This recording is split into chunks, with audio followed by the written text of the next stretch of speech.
கர்த்தருக்கு ஸ்தோத்திரம். கர்த்தருடைய நாமம் மகிமைப்படுவதாக. தீங்கு நாளிலே கூடார மறைவிலே ஒளித்து வைத்தீரே சேவைக்காகவே. தீங்கு நாளிலே கூடார மறைவிலே ஒளித்து வைத்தீரே சேவைக்காகவே. கண்மலை மேல் என்னை உயர்த்தி வைத்தீரே, துதிக்கும் புது பாடல் என்னாவில் தந்தீரே. கண்மலை மேல் என்னை உயர்த்தி வைத்தீரே, துதிக்கும் புது பாடல் என்னாவில் தந்தீரே.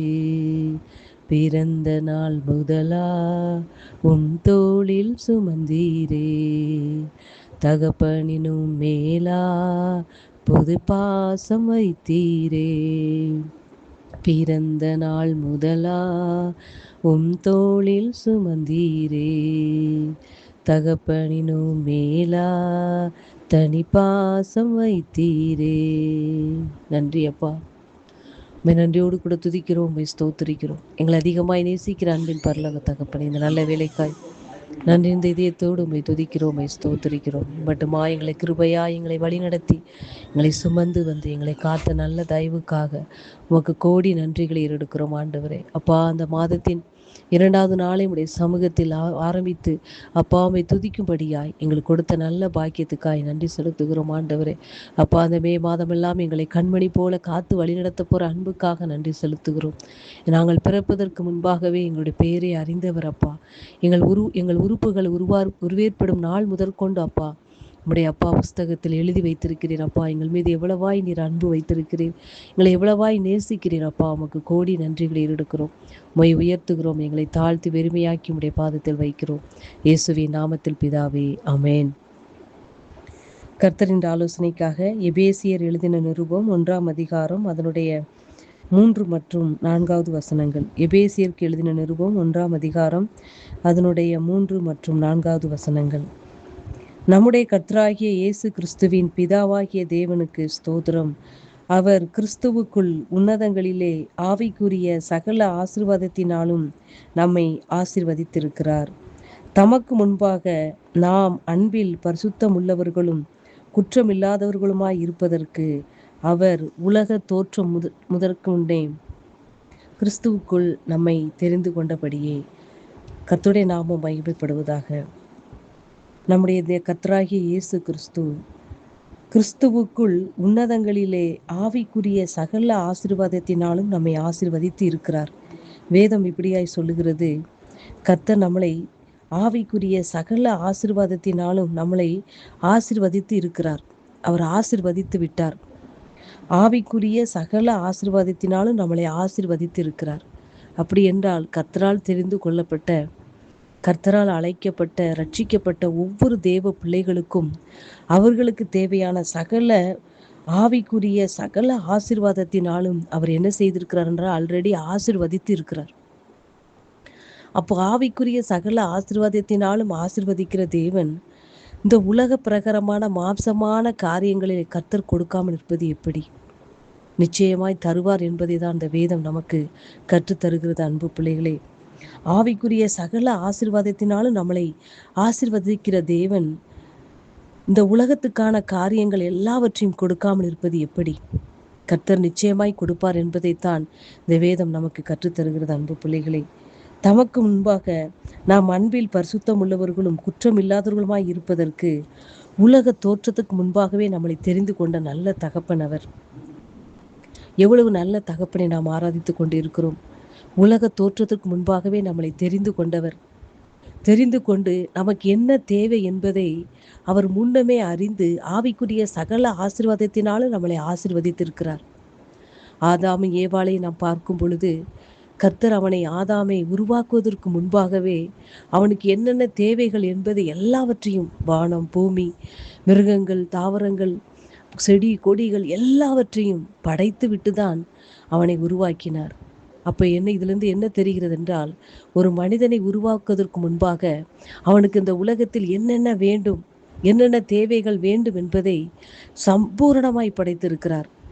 அவன் அனுபவித்து அவன் பருகி பெருக வேண்டும், பலுகி பெருக வேண்டும் என்பதற்காக அத்தனையும் அவனுக்கு உருவாக்கி விட்டு தான் அவனை உருவாக்குகிறார். அன்பு பிள்ளைகளை, அப்படி இருக்க கர்த்தரால் தெரிந்து கொள்ளப்பட்ட, அவரால் படைக்கப்பட்ட, அவரால் உருவாக்கப்பட்ட, உலக தோற்றத்திற்கு முன்பாகவே தெரிந்து கொள்ளப்பட்ட ஒவ்வொரு தேவ பிள்ளைகளுக்கும் அவர் ஆவிக்குரிய சகல ஆசீர்வாதத்தினாலே அவர் என்ன செய்திருக்கிறார்?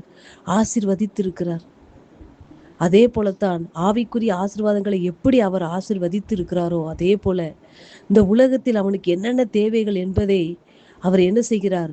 அவர் ஆசீர்வதித்திருக்கிறார். அன்பு பிள்ளைகளே, ஆவிக்குரிய ஆசீர்வாதம் யாரும் விலை கொடுத்து வாங்கவே முடியாது. இந்த உலகக்குரிய காரியங்களை நாம் விலை கொடுத்து வாங்கி விடலாம். ஒரு இடத்தையோ, ஒரு வீட்டையோ, ஒரு காரையோ, இல்லை ஒரு புது ட்ரெஸ்ஸையோ, நமக்கு தேவையான பொருட்களை நாம் காசு கொடுத்து வாங்கி விடலாம். ஆனால் ஆவிக்குரிய ஆசீர்வாதங்களை ஒருவராலும் விலை கொடுத்து வாங்கவே முடியாத. அன்பு பிள்ளைகளே, அப்படி விலை கொடுத்து வாங்க முடியாத ஆசீர்வாதத்தை அந்த விலையேற பெற்ற கர்த்தர் நமக்கு என்ன செய்திருக்கிறார் என்றால், முன்னமே எப்படி உலக தோற்றத்திற்கு முன்பாக நம்மளை தெரிந்து கொண்டாரோ அதே போல நமக்கு என்னென்ன தேவை என்பதை அவர் ஆவிக்குரிய ஆசீர்வாதங்கள் அத்தனையும் அவர் உண்டாக்கி விட்டார். அவர் எல்லாவற்றையும் ஆசீர்வதித்து விட்டார். அன்பு பிள்ளைகளே, நீங்கள் நம்புகிறீர்களா?